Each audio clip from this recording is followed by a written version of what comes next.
Queridos, eu quero te convidar a abrir a sua Bíblia no livro de Filemon, capítulo único, verso 8. Livro de Filemon, você vai encontrar como última carta paulina, na ordem que foi colocada na Bíblia. Então você vai ali, se começar ali em Romanos, vai embora. Coríntios, Gálatas, Efésios e continua. Ali antes de Hebreus, os irmãos vão encontrar a carta a Filemon. Glória a Jesus. Vocês estão felizes, gente? Glória a Deus. Faz uma cara de feliz para alguém que está do seu lado. Faz uma cara de alegria aí. Glória a Deus. Bênção demais, gente.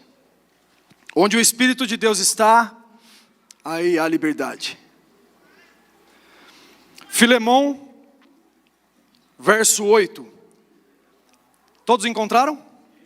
Amém? Por isso mesmo, tendo em Cristo plena liberdade para mandar que você cumpra o seu dever, prefiro fazer um apelo com base no amor. Eu, Paulo, já velho e agora também prisioneiro de Cristo Jesus, apelo em favor de meu filho Onésimo, que gerei enquanto estava preso. Ele antes lhe era inútil, mas agora é útil, tanto para você quanto para mim. Mando-o de volta a você como se fosse o meu próprio coração. Gostaria de mantê-lo comigo para que me ajudasse em seu lugar, enquanto estou preso por causa do Evangelho. Mas não quis fazer nada sem a sua permissão, para que qualquer favor que você fizer seja espontâneo e não forçado. Talvez ele tenha sido separado de você por algum tempo, para que você o tivesse de volta para sempre. Não mais como escravo, mas acima de escravo como irmão amado. Para mim ele é um irmão muito amado, e ainda mais para você, tanto como pessoa quanto como cristão. Assim, se você me considera companheiro na fé, receba-o como se estivesse recebendo a mim. Se ele o prejudicou em algo, ou lhe deve alguma coisa, coloca na minha conta. Eu, Paulo, escrevo de próprio punho, eu pagarei. Para não dizer que você me deve a sua própria vida. Sim, meu irmão, eu gostaria de receber de você algum benefício por estarmos no Senhor. Reanime o meu coração. Senhor, nós queremos ouvir a Tua palavra, queremos que o Senhor fale aos nossos corações. Sabemos que a Tua palavra, Senhor, ela é como uma espada de dois gumes, ela tem o poder de penetrar no mais profundo, Senhor, do nosso ser, dividindo, Senhor, alma e espírito, dividindo juntas e medulas. Senhor, a Tua palavra, ela é poderosa, Senhor, para fazer em nós tudo o que ela precisa fazer. Mas nós precisamos também estar com o nosso coração aberto, com os nossos ouvidos atentos, com a nossa mente voltada para o Senhor. E queremos, Senhor, que em nome de Jesus a igreja hoje mostre muita fome, muita sede pela Tua palavra, porque eu sei que quando a igreja do Senhor demonstra isso, quando a igreja do Senhor mostra esse anseio, essa vontade, essa gana, Senhor, pela Tua palavra, o Senhor derrama mais do que nós deveríamos receber. Porque o Senhor alimenta conforme a nossa fome, o Senhor entrega conforme a nossa sede, o Senhor nos dá a resposta conforme a nossa ação aqui na terra. Por isso eu oro para que os nossos irmãos, Senhor, estejam bem compromissados, compenetrados, Senhor, com a Tua palavra, e que nenhum pensamento paralelo roube os nossos irmãos, que nenhum tipo de distração seja capaz de trazer prejuízos para esta palavra. Mas em nome de Jesus, nós declaramos que todo tipo de ladrão de palavra está repreendido neste lugar agora, em nome de Jesus. Oramos para que todo o cansaço agora seja revigorado no Senhor, para que os irmãos possam estar bem atentos e não perderem nada daquilo que o Senhor tem para cada um deles, em nome de Jesus. Amém e amém. Você pode dizer bem forte? Amém? Amém. Glória a Deus. Louvado seja o Senhor. Filemon, uma carta escrita pelo apóstolo Paulo. Ele se identifica logo no começo da carta. E o apóstolo Paulo escreve essa carta quando ele está preso. Da primeira vez que Paulo está preso em Roma, ele escreve essa carta a Filemon. Tanto Filemon quanto Onésimo são servos de Cristo, são irmãos em Cristo Jesus. São três personagens principais aqui que formam o enredo dessa história, que é Paulo, Onésimo e Filemon. E Paulo, nessa carta, tem um objetivo muito claro de trazer uma conciliação entre Filemon e Onésimo, que tinha uma pendência entre eles. E nós vamos estudar um pouco sobre isso hoje, mas a fim de não somente entendermos aquilo que está escrito, mas de aplicarmos aquilo que nós vemos nessa carta para a nossa própria vida. Filemon, que então é o primeiro personagem que a gente tem até o nome dele no nome do livro, era um homem rico e dono de muitos escravos. Um homem que se converteu na cidade de Colosso, quando o apóstolo Paulo, nas suas primeiras viagens missionárias, passou por ali e pregando o evangelho, alcançou a vida de Filemon. Quando Filemon conheceu o evangelho, aceitou a Jesus, ele continuou com as suas posses, com as suas riquezas e também com seus escravos, porque a escravidão na época bíblica não era uma coisa comum, era uma coisa normal. Nessa época a escravidão não era um problema. A escravidão não tinha nem o formato que nós conhecemos hoje. A escravidão que nós conhecemos hoje, aqui no Brasil pelo menos, porque é a nossa história mais recente de escravidão, é aquela escravidão dos africanos, que vieram em navios negreiros, e eles foram colocados aqui no Brasil para servirem os senhores, e era uma escravidão violenta. Os escravos sempre foram, em qualquer época, posse de alguém, como se fosse um objeto. Então, imagine que uma pessoa vai lá numa fazenda, vê um rapaz trabalhando, e era bem assim mesmo. Ele olhava e falava assim: nossa, que rapazinho bom de serviço, onde você comprou? Porque era muito normal, era como se fosse um objeto, era como se fosse uma ferramenta. E isso, para nós, é um pouco assustador quando nós falamos de escravidão, porque a nossa visão de escravidão é muito ruim. Porque a visão de escravidão que nós temos é essa que eu falei, onde os escravos eram torturados, os escravos eram forçados a trabalhos que eles não eram capazes de fazer. Mas a escravidão na época bíblica não era sempre assim. Lógico que houveram momentos onde coisas parecidas aconteceram. Por exemplo, lá no Egito, onde o povo de Israel foi escravo no Egito, e ali eles foram forçados a trabalhos muito rigorosos e passaram muitos apertos. Mas se vocês pararem um pouquinho para pensar, tem uma lei no Antigo Testamento que diz assim: se um escravo, depois de já ser livre, porque tinha um período para ele viver como escravo, eu não sei muito bem qual é o tempo, mas vamos supor que sejam assim 7 anos. Durante 7 anos, fulano de tal é escravo de fulano de tal. Se o escravo quiser continuar sendo escravo na casa do seu senhor, mesmo depois de terminar o seu tempo de escravidão, ele vai furar a sua orelha como uma marca de que ele continua por livre e espontânea vontade. Vocês estão comigo? E inclusive nisso, tem até uma mensagem do Cristo para nós. A gente vai desenvolvendo isso durante a nossa mensagem aqui. Mas nós, não se assuste, nós podemos dizer de boca cheia: somos escravos de Cristo. O apóstolo Paulo, em uma das suas cartas, se apresenta assim: eu, Paulo, escravo de Cristo, vos escrevo essas coisas. Por que ele dizia isso? Porque quando havia escravidão na terra, um senhor poderia comprar um escravo, mas também poderia vender um escravo. Ou vamos supor que eu devesse um valor para o Valdo, e não tinha condições de pagar. A lei dizia que eu, não tendo condições de pagar a dívida que tenho com ele, me tornaria escravo dele por causa da dívida. Mas o Zaqueu é meu parente. Ele poderia ir até o Valdo e dizer assim: Valdo, o Daniel é meu parente e eu posso resgatar a vida dele, e eu quero comprá-lo de você. Eu me tornaria livre do Valdo. Vocês estão comigo, gente? Estou sendo bem pedagógico, bem devagar aqui. Eu me tornaria livre do senhorio do Valdo, mas eu não ficaria livre de todos. Eu me tornaria servo do Zaqueu. Vocês estão comigo?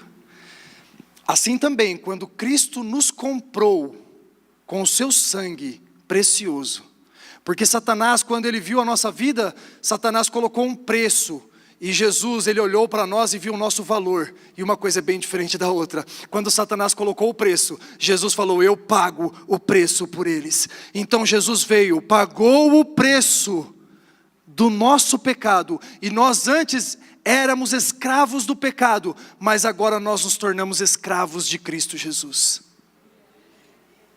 É essa a mensagem do Evangelho. Então acredite, quando Jesus vem e morre na cruz por nós, Ele não nos tira da escravidão do pecado para que a gente faça o que a gente quiser.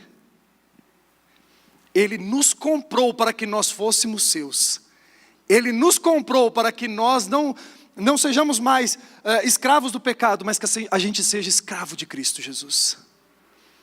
Por isso nós decidimos, de maneira figurada, furar a nossa orelha, porque nós queremos morar para sempre na casa do nosso Senhor. Nós queremos permanecer para sempre com aquele que é o Senhor. E por que é bom e é vantajoso que Cristo nos compre? Porque o escravo do pecado sofre na mão do pecado, mas aquele que é escravo de Cristo vive a recompensa de servir aquele que é bom, que é poderoso, que é grande e que pode todas as coisas.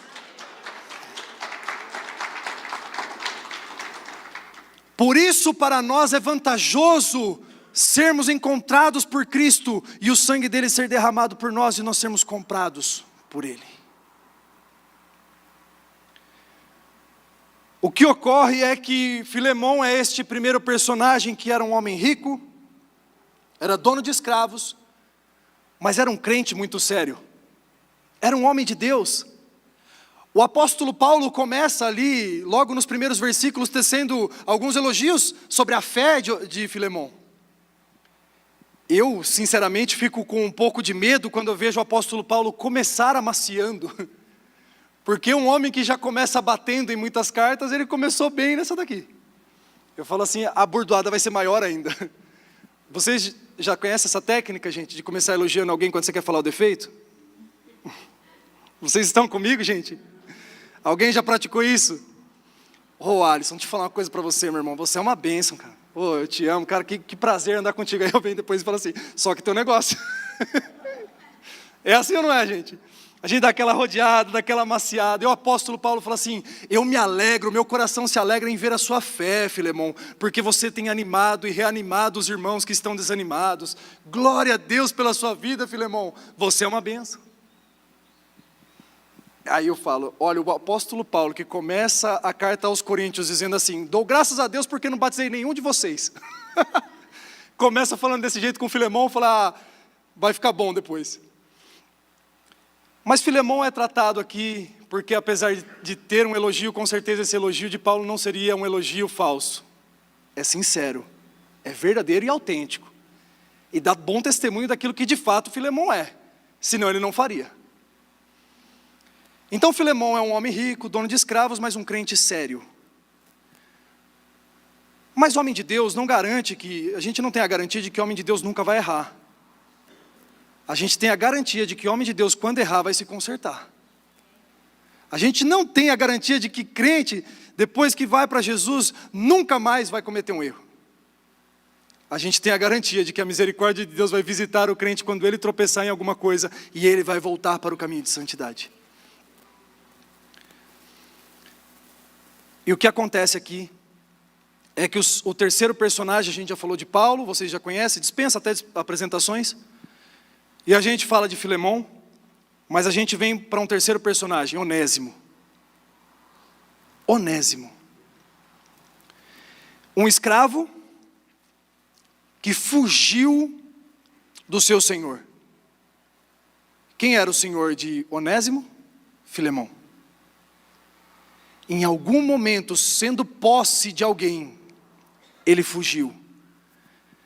E há quem suspeite até de que Onésimo possa ter furtado algumas coisas para sair da casa do seu senhor. Não só saiu, mas como também roubou o seu senhor. Direito de Filemão, condenar Onésimo à morte. Ele poderia fazer isso. E dentro da lei, seria justo que ele fizesse. A lei da época permitia que Filemão condenasse Onésimo à morte. E Onésimo teria que aceitar e não teria o que fazer. A suspeita de que Onésimo era também ladrão e não só um escravo fugitivo, é porque ele foi se encontrar com Paulo aonde? Na prisão. Quando lá da cidade de Colossos, Onésimo foge da fazenda de Filemão, ele vai para Roma. E quando Onésimo vai para Roma, ele vai para a cadeia. Talvez porque no percurso ele possa ter cometido outro crime. E o apóstolo Paulo fala assim: eu gostaria que você recebesse Onésimo, aquele que encontrei na prisão e que o ganhei na prisão. Quando ele vai preso, ele se encontra com o apóstolo Paulo. E o apóstolo Paulo prega para ele. Quando o apóstolo Paulo prega para ele, ele se converte a Jesus Cristo. Se arrepende dos seus pecados. É batizado nas águas. É aquela coisa linda. Olha que testemunho maravilhoso. Um ex-ladrão. Sabe que talvez não seja o contexto, nem o cenário dos irmãos aqui.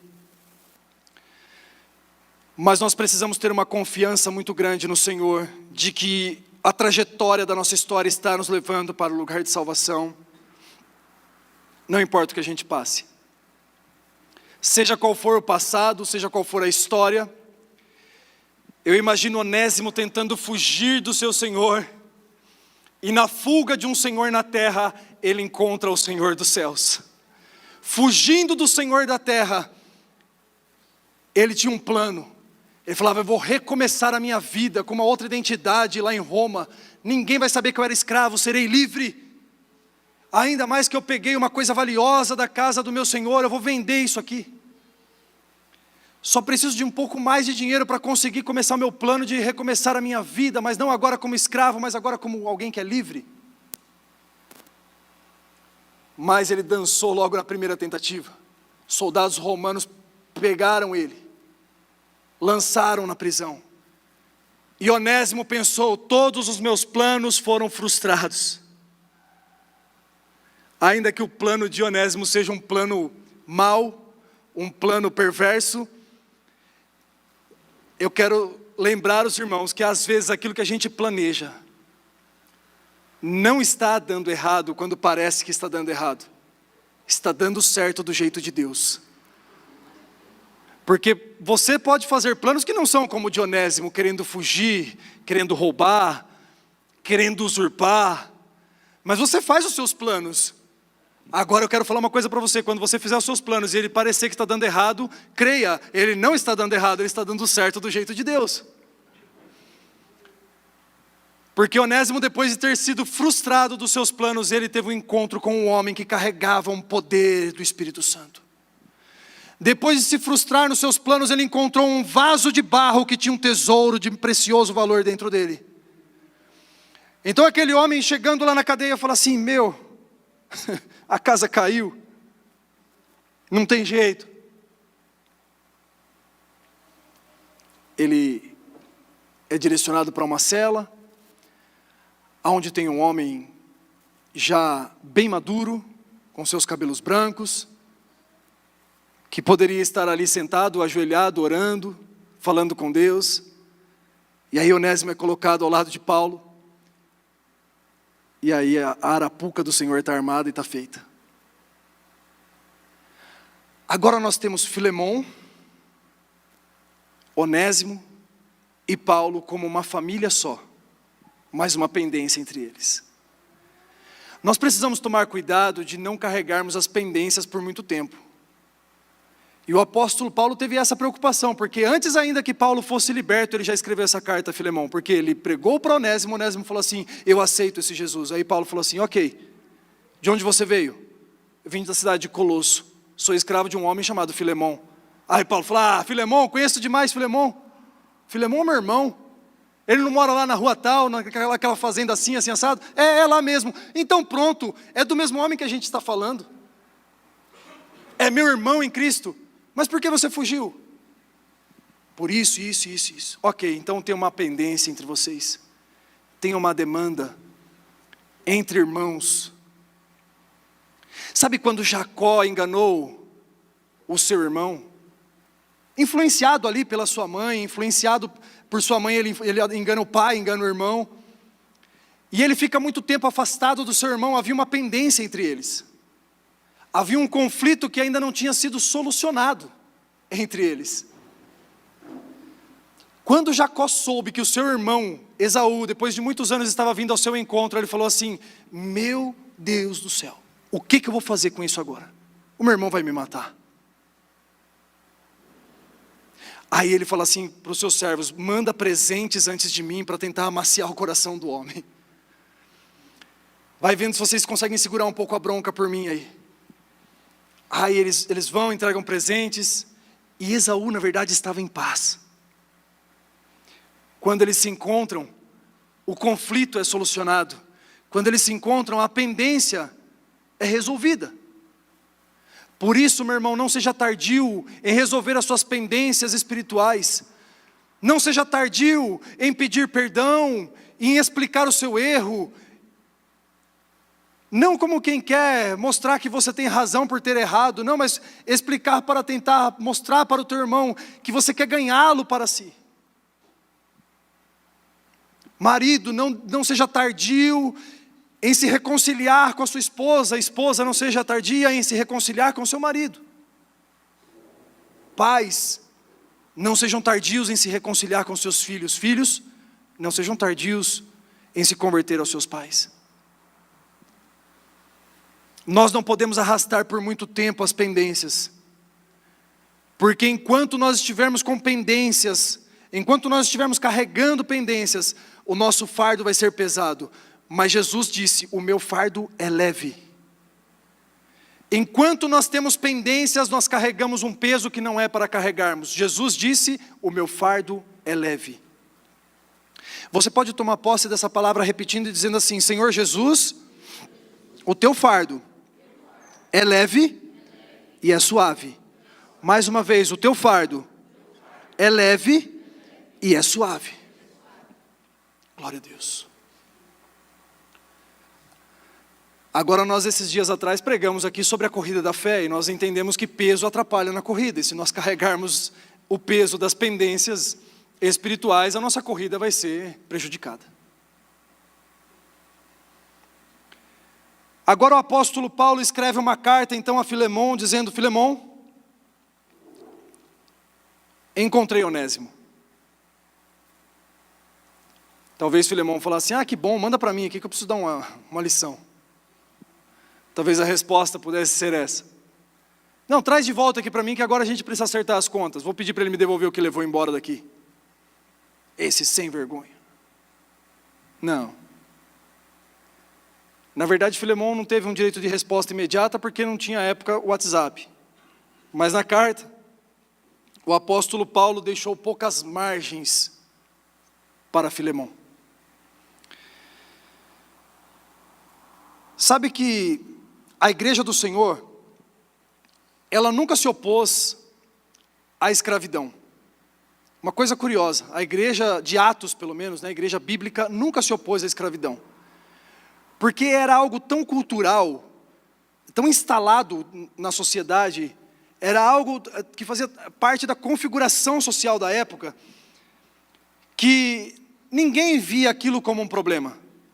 Aquilo era uma coisa comum, aquilo era uma coisa normal. A igreja nunca se opôs à escravidão, mas ela deu um modelo. de uma escravidão que glorifica a Deus. Olha que coisa interessante. Eu falei para vocês, quando a gente fala a palavra escravidão é pesado para nós, mas fique tranquilo. O apóstolo Paulo escreve nas suas cartas: vós, senhores, sejam bons com seus escravos, porque lembrem que vocês também têm um Senhor e você vai prestar conta. E da forma que vocês tratarem os seus servos, vocês também serão tratados. Vós, servos, fazei todas as coisas como quem faz a Deus e não a homens. Olha que padrão maravilhoso o apóstolo Paulo escreve, padrão bíblico para nós de trabalho. Serve para nós hoje, mesmo que sejamos todos livres, mas alguns de nós aqui somos patrões, outros de nós somos empregados. Não importa qual seja o meu lugar dentro de uma empresa, sendo o dono ou sendo o empregado, eu preciso dar uma resposta bíblica ao lugar que eu estou ocupando. Eu preciso fazer conforme a Bíblia me pede. E a Bíblia nos fala assim: vós, servos, fazei todas as coisas como quem faz para Deus e não para homens, porque é dele que virá a sua recompensa. Eu não sei se vocês sabem, mas a palavra trabalho tem ligação com a palavra cultivar. A palavra cultivar tem ligação com a palavra cultuar. E por fim das contas, a gente faz uma soma aqui. Quando passa a régua, trabalhar e cultuar se tornam uma coisa parecida. Quando nós trabalhamos para a glória do Senhor, nós cultuamos o Senhor. Eu lembro de uma vez estar dentro de um sótão apertado assim, passando fio por um lugar, e eu falei para o rapaz que trabalhava comigo, falou assim, ele passou todo o fio por cima dos caibros assim, aí em um ele passou por baixo, esqueceu. Aí eu falei, volta, passa por cima. Aí ele falou assim, mas não muda nada. Eu falei, muda, Deus está vendo. Aí ele falou assim, Deus não liga. Eu falei, liga sim. Volta, faz certinho, faz bem feito. Olha, você não precisa ser o melhor do mundo naquilo que você faz, mas você precisa entregar o seu melhor naquilo que você faz. O que é fazer com excelência? Olha, se colocasse aqui eu e o Elon Musk para fazermos uma mesma tarefa, com os recursos, experiências que nós temos, sairia completamente diferente. A dele com certeza seria bem melhor do que a minha, eu não tenho dúvidas. Com toda a equipe que ele tem, com todo o dinheiro que ele tem, ok. Então eu não preciso disputar com os outros, eu preciso entregar o meu melhor. E o que é fazer com excelência? Fazer com excelência é fazer o seu melhor com o recurso, com o tempo, com a experiência que você tem. Com isso, nós cultuamos a Deus. Este é o modelo bíblico de servos e de senhores. Agora, senhores, patrões, cuidem dos seus funcionários, dos seus empregados, como se eles fossem praticamente os seus filhos. Por quê? Porque depois vocês vão prestar conta a um outro Senhor. Vocês também têm um Senhor. Por mais poderoso que você seja, por maior que seja a sua empresa, você também vai prestar contas a um Senhor. E se você foi rude, se você foi áspero, se você foi rigoroso demais, se você foi pouco misericordioso, acredite, você vai enfrentar um Deus que também sabe ser assim. A Bíblia fala, eu gostaria de lembrar melhor para poder falar aos irmãos aqui um salmo que diz assim, ao humilde o Senhor se faz favorável. O Senhor está me deixando lembrar aqui, acho que é algo assim. Ao humilde o Senhor se faz favorável, ao manso o Senhor se faz manso, mas ao soberbo o Senhor se faz irredutível, o Senhor se faz rígido, o Senhor se faz forte. Ou seja, Deus não faz acepção de pessoas, mas Ele faz acepção de atitudes. Por isso, cuidado como você trata as pessoas que estão ao seu redor. Porque a forma como nós tratamos é a forma como nós poderemos ser tratados. Jesus disse, cuidado como vocês julgam e como vocês medem, porque com a régua que medirem, serão medidos também. Nós precisamos tomar muito cuidado com isso. Agora então, a igreja não se opôs à escravidão, mas deu um padrão bíblico que agora faz com que a escravidão se torne, na verdade, uma coisa tranquila, sem nenhum problema. A escravidão que está baseada na Bíblia não tem açoites, castigos, chicotes, penas de morte, mas tem cuidado, tem amor, tem compaixão, tem misericórdia, tem favor, tem ultrapassar a justiça e fazer mais do que foi pedido, de todas as partes. Um bom funcionário cristão vai fazer mais do que ele foi pago para fazer. Um bom patrão cristão vai pagar mais do que foi combinado também. Porque esse é o modelo bíblico para nós. Por isso, verso 8, mesmo tendo em Cristo plena liberdade para mandar que você cumpra o seu dever, prefiro fazer um apelo com base no amor. Eu, Paulo, já velho e agora também prisioneiro de Cristo Jesus, apelo em favor de meu filho Onésimo, que gerei enquanto estava preso. Ele antes lhe era inútil, mas agora é útil, tanto para você quanto para mim. O verso 11 tem só uma curiosidade bíblica aqui, principalmente para o Cláudio, a Márcia, o Christopher, que são uns irmãos que eu sei que gostam de um pouco mais de trocadilhos. O nome de Onésimo significa útil. E o apóstolo Paulo faz aqui um jogo de palavras, um trocadilho dizendo assim, olha, Onésimo, que é útil, era inútil, mas agora se tornou útil de novo. E ele faz isso querendo mostrar para Filemon que aquele que antes era um escravo ruim, aquele que antes foi um escravo que trouxe problemas para Filemon, agora poderia ser um escravo que ajudaria ele muito em muitas tarefas. E não só a Filemon, mas a Paulo também. Verso 12, mando-o de volta a você como se fosse o meu próprio coração. Eu gostaria de mantê-lo comigo para que me ajudasse em seu lugar enquanto estou preso por causa do Evangelho. Mas não quis fazer nada sem a sua permissão, para que qualquer favor que você fizer seja espontâneo e não forçado. Talvez ele tenha sido separado de você, verso 15 ainda, tá? Por algum tempo, para que você o tivesse de volta para sempre. Não mais como escravo, mas acima de escravo, como irmão amado. Para mim, ele é um irmão muito amado. E ainda mais para você, tanto como pessoa, quanto como cristão. Assim, se você me considera companheiro na fé, receba-o como se estivesse recebendo a mim. Se ele o prejudicou em algo, ou lhe deve alguma coisa, ponha na minha conta. Eu, Paulo, escrevo de próprio punho, eu pagarei. Para não dizer que você me deve a sua própria vida. Sim, meu irmão, eu gostaria de receber de você algum benefício por estarmos no Senhor. Reanime o meu coração em Cristo. Paulo, ele traz uma linguagem aqui que eu acho curiosa. É o tipo de coisa que a gente não vê muito na Bíblia.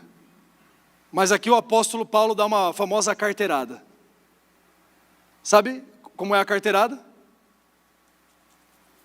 O apóstolo Paulo falou assim, Filemon, tem uma pendência entre você e Onésimo. Nós precisamos resolver essa pendência. Eu não quero que você perca a sua salvação por causa dessas coisas. Eu não quero que Onésimo também perca a sua salvação por causa dessas coisas. Vamos resolver o conflito. Só que para isso, eu preciso que você perdoe, Filemon. Para isso eu preciso que você libere Onésimo. Para isso eu preciso que você amoleça o teu coração. Como eu disse agora há pouco, um homem de Deus, ele pode até errar, mas o Senhor vai trazer ele de volta para o caminho. E Filemon, talvez neste momento, estava muito irritado com Onésimo. E por isso o apóstolo Paulo usa uma linguagem assim. Olha o que o apóstolo Paulo fala. Filemon, se Onésimo te deu prejuízo, todo o prejuízo que ele deu pode pôr na minha conta, eu pagarei. Um homem que estava preso, fazendo conta dos outros, falando assim, eu pago. Mas agora eu não quero jogar na cara não, porque eu não sou como certas pessoas que ficam dando indireta. Mas assim, põe na minha conta, mas eu quero te lembrar, você me deve a sua vida. Aí fica fácil, né? Como que vai cobrar?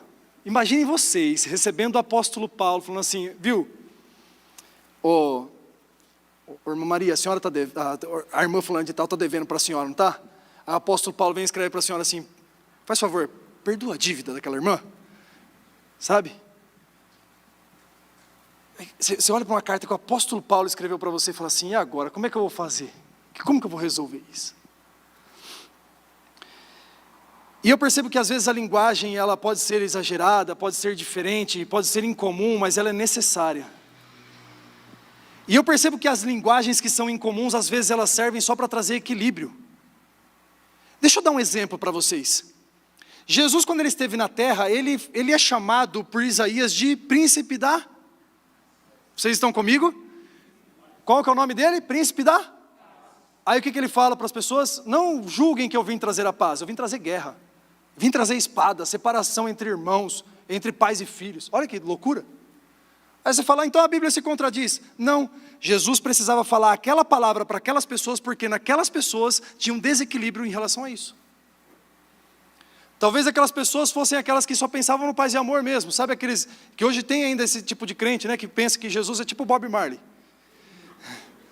Vem em Jesus um hippie. Então eles olham assim, Jesus é de boa, está tudo bem, né? Deus é bom, mas não é bobo. Cuidado, gente, ele julga o pecado também. Então talvez para aquele público era necessário pregar assim. Quando Jesus falou para os seus discípulos, se alguém quiser ser o maior, sirva os seus irmãos.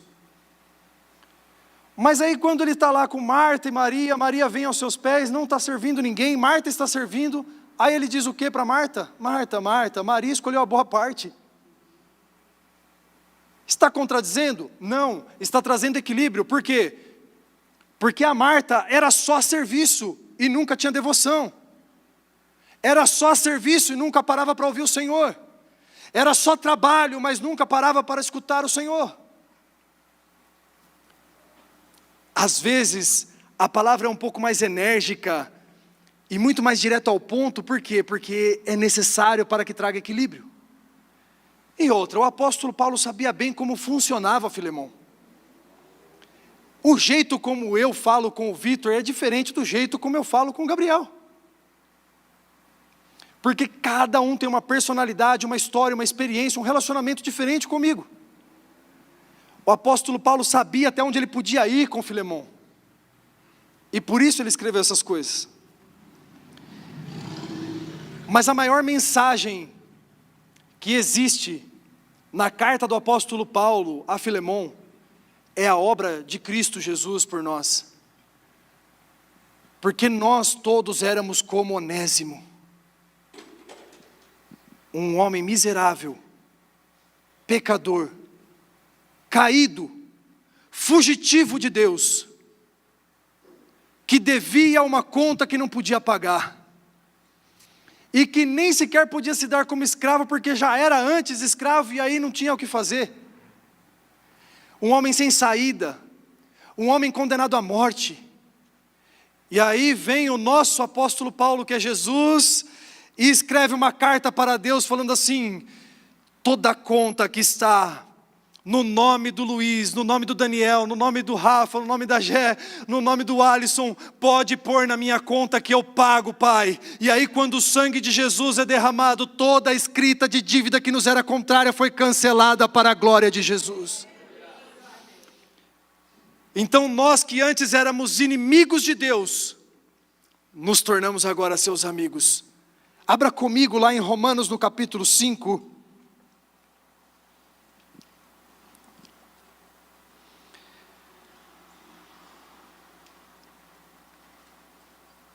Enquanto os irmãos vão abrindo, eu quero refletir com os irmãos que para a sociedade Onésimo era o escravo, mas para Paulo, ele, Filemão e Onésimo, todos os três eram escravos. Quando o apóstolo Paulo dá essa carteirada em Filemão, ele fala assim, Filemão, você também não foi perdoado dos seus pecados? Filemão, você lembra quando você teve o seu encontro com Jesus, que eu preguei para você que Jesus veio para morrer por causa dos seus erros e dos seus pecados?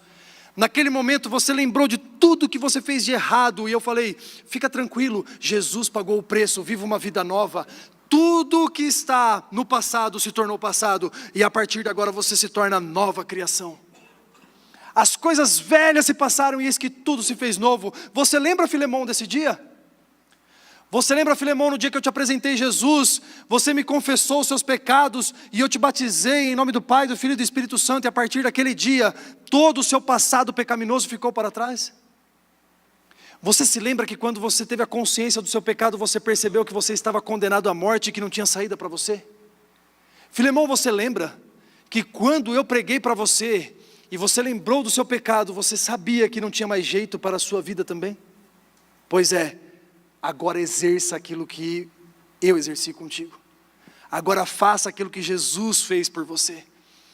Agora coloca aí na minha conta, mas lembra de tudo isso. Romanos, capítulo 5, a partir do verso 1 diz assim: tendo sido, pois, justificados pela fé, temos paz com Deus por nosso Senhor Jesus Cristo. Vocês podem repetir comigo esse versículo? Tendo sido, pois, justificados pela fé, temos paz com Deus. Diga mais uma vez, temos paz com Deus. Temos paz com Deus por nosso Senhor Jesus Cristo. Aleluia. Por meio de quem obtivemos acesso pela fé a esta graça na qual agora estamos firmes e nos gloriamos na esperança da glória de Deus. Não só isso, mas também nos gloriamos nas tribulações, porque sabemos que a tribulação produz perseverança, perseverança um caráter aprovado, e o caráter aprovado novamente produz esperança. E a esperança não nos decepciona, porque Deus derramou o seu amor em nossos corações por meio do Espírito Santo que Ele nos concedeu. De fato, no devido tempo, quando ainda éramos fracos, Cristo morreu pelos ímpios. Preste muita atenção nesse trecho, verso 7. Dificilmente haverá alguém que morra por um justo, pelo homem bom. Talvez alguém tenha coragem de morrer. Você pode ler o verso 8 comigo? Mas Deus demonstra o seu amor por nós. Cristo morreu em nosso favor, quando nós ainda éramos pecadores e inimigos de Deus. Aleluia, meu irmão, alguém pode adorar o Senhor neste lugar, alguém pode glorificar a Ele. Essa foi a obra de Cristo Jesus na cruz. Nós temos paz com Deus por meio de Cristo Jesus.